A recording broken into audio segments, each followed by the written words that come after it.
بسم اللہ الرحمن الرحیم۔ لاکھوں کروڑوں درود و سلام محمد مصطفیٰ صلی اللہ علیہ وسلم اور آل محمد پر۔ میں ہوں عمر دراز گوندل۔ سچ چھپ نہیں سکتا، تاخیر کا شکار ہو سکتا ہے، وقتی طور پہ کسی مصلحت کا شکار ہو سکتا ہے، لیکن یہ ایک آفاقی اصول ہے کہ اسے سامنے آ کر رہنا ہے۔ ایسا ہوتا تو اگر جھوٹ نے غالب آنا ہوتا تو آج ہم جس دور میں جی رہے ہیں، ہم سے ہزاروں سال پہلے جو طاقت اور جس کے پاس سب کچھ تھا، اسی کا جھوٹ آج غالب ہوتا۔ ایسا نہیں ہے، وہ سب مٹ گئے، لیکن ایک چیز رہی اور وہ سچ ہے۔ پاکستان میں جو کچھ پچھلے عرصے میں ہو رہا ہے اس کے حوالے سے بہت ساری باتیں ہیں، اور پھر جو کچھ الیکشنز میں ہوا، خاکسار گراؤنڈ کے اوپر کور کرتا رہا، حلقوں میں سرویز کیے، پولنگ شروع ہونے سے پہلے، پولنگ ختم ہونے تک، پھر آرؤز کے کمروں اور بہت کچھ جو اس چیز میں دیکھا۔ اب وہ لوگ جن کے متعلق کہا جا رہا ہے، کل میں فیس فیسٹیول پہ تھا اور ایک اینکر جو عمران خان کے بڑے مخالف تصور کیے جاتے ہیں، تحریک انصاف کے بڑے کریٹیک تصور کیے جاتے ہیں، ان کے ساتھ میں کھڑا تھا اور وہاں بات چیت ہوئی تو مجھے یوں لگا کہ موصوف آج کل خاصے دل ٹوٹا ہوا ہے، پریشان ہے۔ پھر جو بھی خیر آف دی ریکارڈ گفتگو ہوئی اس کو چھوڑ کے اب یہ سچ سامنے آنا تھا اور سچ سامنے آ گیا۔ 8 فروری کو کیا ہوا، 8 فروری کو کیسے مینجمنٹ کی گئی، کیا سوچا گیا تھا، میں اس بہت ساری چیزوں سے آگاہ ہوں۔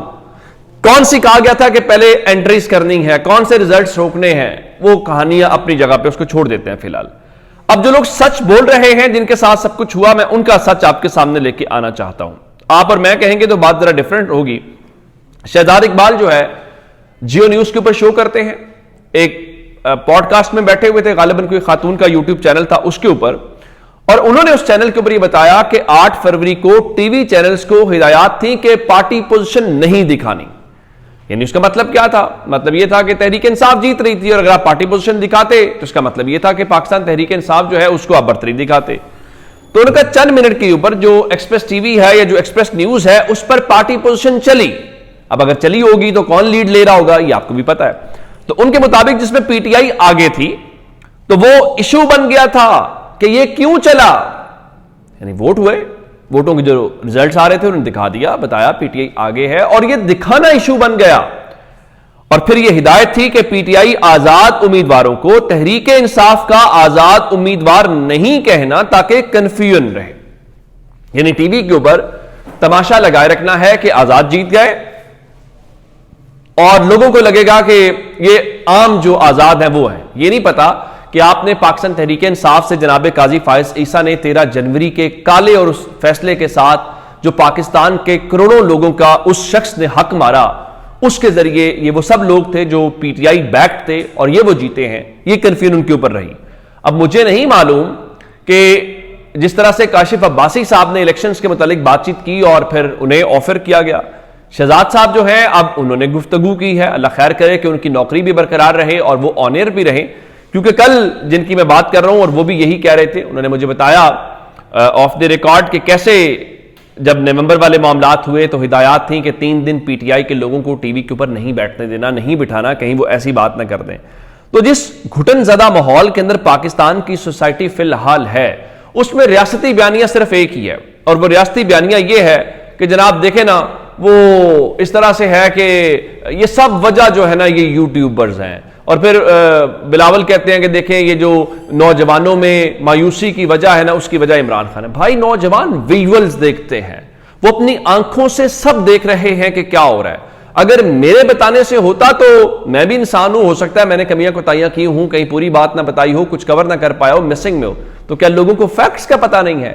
کیا لوگ میرے بتانے کے اوپر بیٹھے ہوئے؟ نہیں، ان کے پاس انفارمیشن کی بہت ایکسیس ہے۔ ہاں ان کی مہربانی کہ وہ ہمیں اعتماد کرتے ہیں، سنتے ہیں، بات کا یقین کرتے ہیں، ہم ان کو سناتے ہیں، لیکن اگر میں یہ سمجھ لوں کہ میری وجہ سے سچ آگے جا رہا ہے، نہیں، سچ نے آگے جانا ہی جانا ہے۔ میں نہیں پہنچاؤں گا، کوئی اور پہنچائے گا، وہ نہیں پہنچائے گا، کوئی اور آ جائے گا۔ تو یہ سلسلہ ازل سے جاری ہے اور اب تک جاری رہے گا۔ اچھا، اب یہ تو ہو گیا جو اس صورتحال آ گئی سامنے، اور اب میں آپ کو ایک اور بات جو بتانا چاہتا ہوں، وہ جناب یحییٰ افریدی کے حوالے سے میں نے آپ کو پہلے بتایا تھا کہ جناب نے ایک جو ججز کی کیسز کو لے کے کمیٹی ہے، جو کیس مینجمنٹ کمیٹی ہے، اس میں 6 لوگ تھے، جس میں جناب خود تھے، نعیم اختر افغان تھے، اور نعیم اختر افغان دست راست تھے قاضی فائز عیسیٰ کے بھی۔ تو اس طرح سے 6 رکنی کمیٹی جو ہے وہ بنائی گئی ہے. اس طرح سے کچھ اور جو ججز کو ذمہ داریاں دی گئی ہیں جس میں ہمیں ایک تو بتایا گیا تھا جو جسٹس گل حسن اورنگزیب ہیں ان کے متعلق بتایا تو یہ گیا تھا کہ وہ ٹیکس کے کیسز بہت زیادہ ہیں تو ان کو اس لیے لایا گیا ہے. لیکن اب پتہ چلا ہے کہ جو جسٹس میاں گل حسن اورنگزیب ہیں ان کو پاک برطانیہ child and family law protocol کا سربراہ مقرر کر دیا گیا ہے. اب معلوم نہیں ہے کہ ان کو اس کا ٹیکس معاملات سے کیا تعلق ہے. اس کے علاوہ کچھ اور انتظامی چیزیں کی گئی ہیں.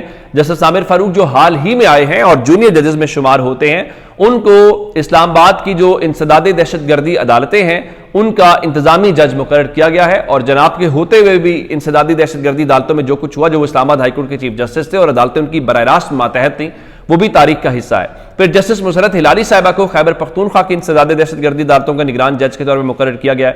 جسٹس ہاشم کاکڑ جو ابھی اوتھ لے کے آئے ہیں ان کو بلوچستان کی عدالتوں جو انسداد دہشت گردی ہیں وہاں کا نگران مقرر کیا گیا. اور جسٹس شہزاد ملک صاحب جو ہیں ان کو پنجاب کا مقرر کیا گیا. اس میں خاص بات کیا ہے؟ چلیں آپ نے یہ سب کر لیا لیکن اس میں خاص بات یہ ہے کہ جو سینئر ججز ہیں جسٹس منصور علی شاہ صاحب، جسٹس منیب اختر صاحب، جسٹس عائشہ ملک صاحبہ اور جسٹس اطہر مین اللہ جو ہم خیال نہیں ہے جناب یحییٰ آفریدی کے. اب تو ویسے سچی بات ہے یحییٰ آفریدی کہہ لیا جائے قاضی فائز عیسیٰ کہہ لیا جائے یہ ایک ہی مطلب ہے، ان میں کوئی تفریق کرنا مشکل نہیں ہے. تو ان کو کسی بھی حوالے سے اس میں شامل نہیں کیا گیا. ایک اور سن لیجئے سپریم کورٹ میں جو چیمبر اپیلز ہیں سننے کے لیے 5 ججز کو مقرر کیا گیا ہے. اس میں جناب جسٹس یحییٰ آفریدی ہیں، سید حسن اظہر رضوی ہیں جو آئینی بینچ کے بھی سربراہ ہیں اور باقی 3 نئے ججز ہیں جسٹس ہاشم کاکڑ، جسٹس صلاح الدین پنہور اور جسٹس شکیل احمد. تو آپ کو جو سپریم کورٹ کے اندر ایک ساخت بنائی گئی ہے اس ساخت سے اندازہ ہوتا ہے کہ ہم چیزوں کو جو ہے وہ کس طریقے سے یا کس طرف لے کے جا رہے ہیں اور ہمارا جو اس وقت منصب یا مقصد ہے وہ کیا ہے. اچھا اب چونکہ آج نواز شریف صاحب جو ہیں وہ لاہور کے اندر انہوں نے سائیوال سے، خانے وال سے، ملتان سے، لودرا سے، بہاڑی سے اور جو بہاول نگر ڈویژن ہے وہاں سے جو تعلق رکھنے والے ارکان پنجاب اسمبلی ہیں ان سے ملاقات کی اور جناب نے فرمایا کہ بدقسمتی سے جو ترقی کرتا ملک ہے اس کو پٹڑی سے اتارا گیا. پھر جناب نے اوورآل یہ بتایا کہ ملک کے اندر جو ہے وہ نفرت کی، تعصب کی، گالی کی سیاست جو ہے وہ متعارف کرائی گئی ہے. بالکل ٹھیک ہے لیکن ان کی اطلاع کے لیے عرض ہے چونکہ وہ کہہ رہے ہیں کہ جس طرح دوسرے ان کے شوہر نامدار مریم صاحبہ کے کیپٹن صفدر فرما رہے تھے کہ مریم نواز نے پنجاب کو روشن کر دیا ہے. پاکستان میں چینی کی قیمت 165 روپے فی کلو سے تجاوز کر گئی ہے، BBC کی خبر ہے. پھر گھی میں بتایا گیا ہے مسلسل اضافہ ہو رہا ہے لیکن ہم نے بتانا کیا ہے؟ ہم نے بتانا یہ ہے کہ بہت شاندار حکومت ہے، بہت شاندار ترقی ہو رہی ہے پاکستان کے اندر جو ہے وہ کوئی مسئلہ ہی نہیں ہے. اچھا یہ ان کا خیال ہے. اب میں ذرا آپ کو ایک اور چیز بتانا چاہتا ہوں. اور چیز یہ ہے کہ دنیا کے لیے ماڈل کیا ہے اور ہمارے لیے ماڈل کیا ہے. ہمارے لیے جو شخص ماڈل ہے ہم نے اس کو جیل میں ڈالا ہوا ہے، ہم اس کو ماننے کے لیے تیار نہیں ہے. میں ذرا BBC کا ایک آرٹیکل آپ کے سامنے رکھنا چاہتا ہوں. BBC کا آرٹیکل ہے جی بنگلہ دیش کے طلباء کی نظریں ان سیاسی شخصیات کی طرف ہیں جنہوں نے کم وقت میں اقتدار سنبھال لیا. مزید لکھا کہ بنگلہ دیش کے طلباء جو عمران خان اور اردگان جیسی سیاسی جماعت بنانا چاہتے ہیں، یعنی عمران خان کرکٹ میں لیجنڈ تھے، ہیں رول ماڈل. آج بھی بڑے سے بڑے کھلاڑی سے پوچھیں گے تو وہ کہے گا کہ عمران خان میرا رول ماڈل ہے، میں ان کو فالو کرنا چاہتا ہوں. پاکستان کے بڑے بڑے جو لیجنڈز ہیں ان کے حوالے سے بھی سیاست، اس کے علاوہ فلاحی کام، شوکت خانم، نمل یونیورسٹی، القادر یونیورسٹی جس پہ سزا سنائی، رول ماڈل اس حوالے سے جو ہے.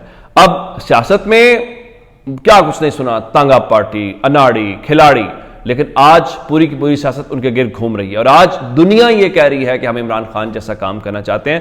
لیکن ہم نے کیا ہے، ہم نے ان کو فکس کرنا ہے، اس کے بدلے میں کتنا اپنا نقصان کر لیں اس سے کوئی فرق نہیں پڑتا. اپنا بہت سارا خیال رکھیے گا. خدا حافظ.